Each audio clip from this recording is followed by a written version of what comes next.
Baik. Assalamualaikum warahmatullahi wabarakatuh. Kembali lagi bersama saya Rahmat Sidik Deriwan. Saya dari RPL 6A. Di sini saya akan menjelaskan tentang dua teknologi, yaitu teknologi XML dan teknologi web service. Oke, yang pertama itu XML. XML atau kepanjangan dari Extensible Markup Language adalah bahasa markup serbaguna yang direkomendasikan oleh WW3C atau World Wide Web Consortium untuk mendeskripsikan berbagai macam data. XML menggunakan markup teks seperti halnya HTML, namun penggunaannya tidak terbatas pada tampilan halaman web saja. Selanjutnya, sejarah singkat dari XML. XML ini dikembangkan pada tahun 1996 dan mendapatkan pengakuan dari W3C pada bulan Februari tahun 1998. Teknologi yang digunakan pada XML sebenarnya bukan teknologi baru, tapi merupakan turunan dari SGML, Standard Generalized Markup Language, yang telah dikembangkan pada awal tahun 80-an dan telah banyak digunakan pada dokumentasi teknis proyek-proyek berskala besar. Nah, ini ketika HTML dikembangkan pada tahun 1990, para penggagas XML mengadopsi bagian paling penting pada SGML dan dengan berpedoman pada pengembangan HTML, sehingga menghasilkan markup language yang tidak kalah hebatnya dengan SGML. Untuk keuntungannya sendiri ada banyak.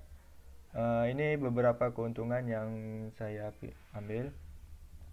Yang pertama itu ekstensibilitas, yaitu dapat ditukar atau digabung dengan dokumen XML lain. Kemudian keuntungan yang kedua yaitu memungkinkan pemrograman yang lebih baik, maka dibuat suatu software pengolah XML. Nah, ini dia keuntungannya.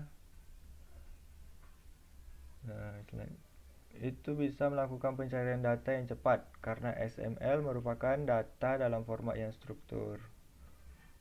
Nah, untuk keuntungannya sudah cukup. Selanjutnya ada web service. Nah, web service ini sebetulnya pengertiannya sangat luas. Nah, ini adalah beberapa pengertian web service.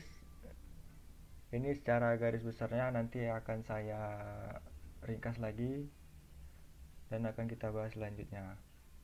Untuk pengertiannya yaitu adalah web service adalah aplikasi web untuk pertukaran pesan atau informasi yang menggunakan sistem pesan XML berbasis internet untuk interaksi antara aplikasi ke aplikasi. Web service adalah kumpulan protokol antara dan standar terbuka yang digunakan untuk bertukar data antara aplikasi atau sistem. Nah, untuk kesimpulannya sendiri yaitu inilah dia yang sudah dikumpulkan kemudian ditarik kesimpulan. Pengertiannya itu web service adalah sekumpulan fungsi atau metode yang tersimpan pada server, dapat dipanggil oleh klien dari jarak jauh menggunakan sistem operasi, aplikasi, dan bahasa pemrograman. Nah, untuk cara kerjanya sendiri dapat dilihat pada gambar berikut.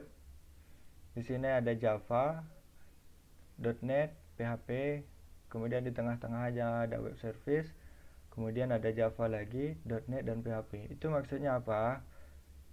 Ini bagian sisi kiri dan sisi kanan ini adalah aplikasi antara aplikasi yang tadi yang sudah dijelaskan pada pengertian.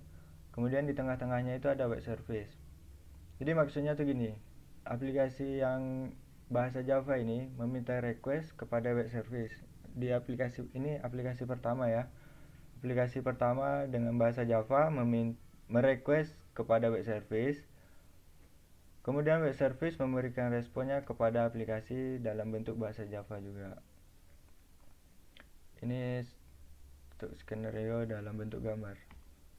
Nah, ini maksudnya tuh gini, pihak klien tuh mengirim request ke server melalui web service dalam format apa saja seperti tadi yang Java, .NET, ini juga ada JSON, URI, XML, dan lain-lain. Sedangkan web service yang di tengah-tengah tadi mengembalikan respon dari pihak server ke klien yang pihak B tadi ya, ke klien. Nah, ini dikembalikan lagi dalam format XML, JSON atau HTML. Nah, mungkin itu saja yang dapat saya sampaikan. Terima kasih atas perhatiannya dan saya ucapkan terima kasih. Assalamualaikum warahmatullahi wabarakatuh.